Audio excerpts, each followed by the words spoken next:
Our project for today is repairing the back of this hood that came off of a 220 Kobelco excavator.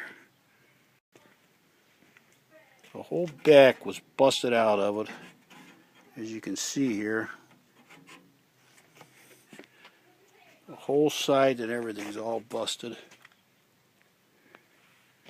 And what I done was I tacked it all back on, and then I cut these corners and welded them back in there. Here's the ones for the other side. Made them out of these used boxes here. Templates. Cut them all with this little Chinese plasma cutter. Does a pretty good job for little stuff. And we welded it all on with this Ideal Arc welder. Pretty good size hood, fills the back of that truck up. 2 guys to get it off.